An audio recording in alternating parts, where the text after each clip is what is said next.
नमस्कार दोस्तों, सेविंग गुरुजी चैनल पर आप सभी दोस्तों का हार्दिक स्वागत है। दोस्तों आज हम बेहद महत्वपूर्ण टॉपिक पर चर्चा कर रहे हैं। आज हम चर्चा कर रहे हैं एनपीएस वर्सेस पीपीएफ। कौन सा विकल्प है बेहतर? नेशनल पेंशन स्कीम ज़्यादा बेहतर है या पब्लिक प्रोविडेंट फंड ज़्यादा बेहतर है? आज का युवा कहाँ निवेश करे, कहाँ उसे मिलेगा बेहतर विकल्प? तो दोस्तों दोनों में एक चार्ट के जरिए मैं आपको पूरा अंतर बताऊंगा। इसके अलावा आप खुद डिसाइड करेंगे जिसके बाद इस वीडियो को देखने के बाद कि कौन सा विकल्प आपके लिए बेहतर है, कौन से विकल्प में आपका भविष्य सुरक्षित है। दोस्तों सभी से अनुरोध करूंगा सब्सक्राइब कर लें चैनल को और बेल आइकॉन क्लिक कर लें जिससे आप हमारा लेटेस्ट नोटिफिकेशन प्राप्त कर सकें। तो दोस्तों ये एक चार्ट मैं आपके सामने लेकर आ रहा हूँ जिसमें सुविधाएं हैं एक तरफ, दूसरी तरफ एनपीएस और तीसरी तरफ पीपीएफ। ठीक है, आप देखिए दोस्तों यहाँ पर आपको क्या बेस्ट मिलेगा।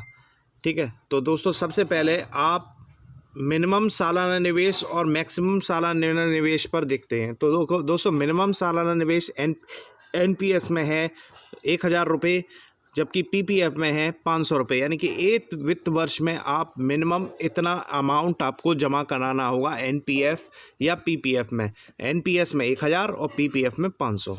मैक्सिमम आप कितना निवेश कर सकते हैं? तो एनपीएस में कोई लिमिट नहीं, कितना भी आप निवेश कर सकते हैं साल में। पीपीएफ में मैक्सिमम आप 1.5 लाख से ज़्यादा आप निवेश नहीं कर सकते।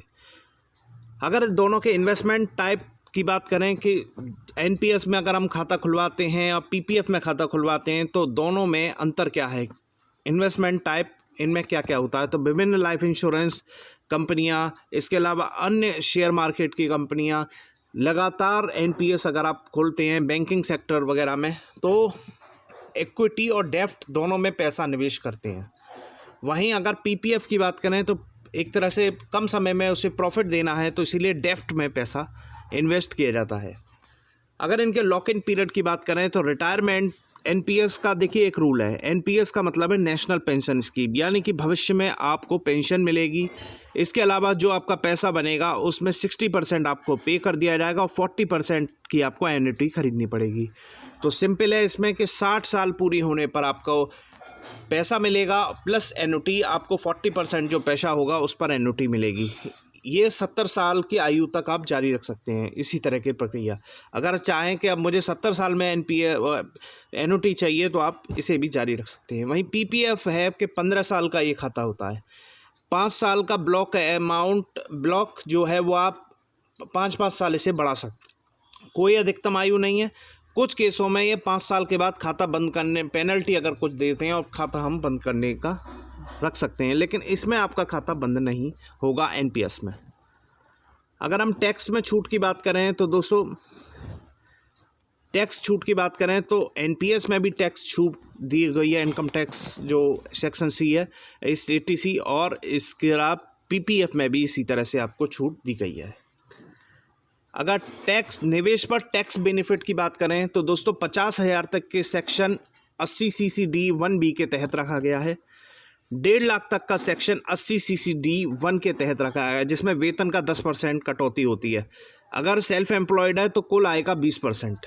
ठीक है, अगर देखिए इसमें वेतन अगर किसी के अंदर काम कर रहा है व्यक्ति तो उसका तो बेसिक का 10% कटेगा, लेकिन अगर वो खुद एम्प्लॉई है मतलब खुद कहीं भी स्वरोजगार करता है और इसमें निवेश करता है तो उसे 20% देना पड़ेगा। अब ये वेतन में जो वेतन भोगी है वो 10% उसका बेसिक का कटेगा, जबकि जो एम्प्लॉयर है उसको 14% का भुगतान करने की अब आदेश है।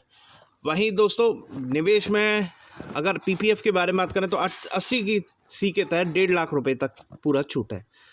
निवेश में टैक्स बेनिफिट आपके एम्प्लॉयर द्वारा 10% की कटौती की जाती है अंडर 80 CCD 2 के तहत। यहाँ एम्प्लॉयर से कोई मतलब नहीं, यहाँ खुद ही आपको निवेश करना होता है पीपीएफ में।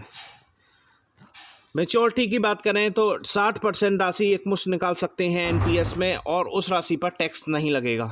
बची हुई राशि एन्युटी प्लान खरीद सकते हैं और जो मिलने वाली पेंशन है वो आपकी आय का हिस्सा हो जाएगी जिस पर आपको टैक्स देना होगा।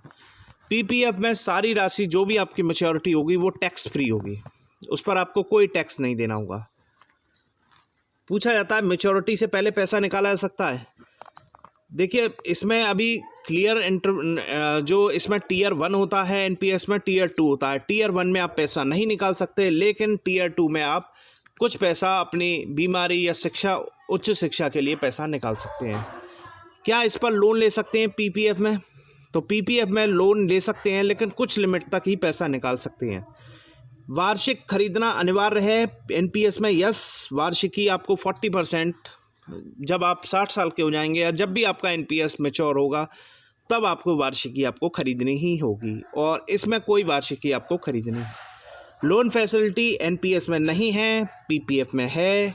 रिटर्न मार्केट के ऊपर डिपेंड है एनपीएस का, जबकि पीपीएफ में गारंटी है।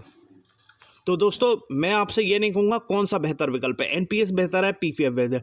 आपको सुरक्षित भविष्य रखना है, अपने बुढ़ापे का इंतजाम रखना है, तो आपके लिए एनपीएस बेहतर है, क्योंकि वहाँ पर एक नियमित आय होगी और आपको एक अच्छा अमाउंट चाहिए, एक अच्छा रिटर्न चाहिए, कम सालों में चाहिए, तो पीपीएफ एक अच्छा विकल्प है। ये आपके ऊपर इंडिविजुअली आप पर डिपेंड करेगा कि आप कौन सा विकल्प चुनते हैं। मैंने एक इवैल्यूएशन कर दिया, अंतर कर दिया, अब बाकी फैसला आपका है, पैसा आपका है, निवेश आपको करना।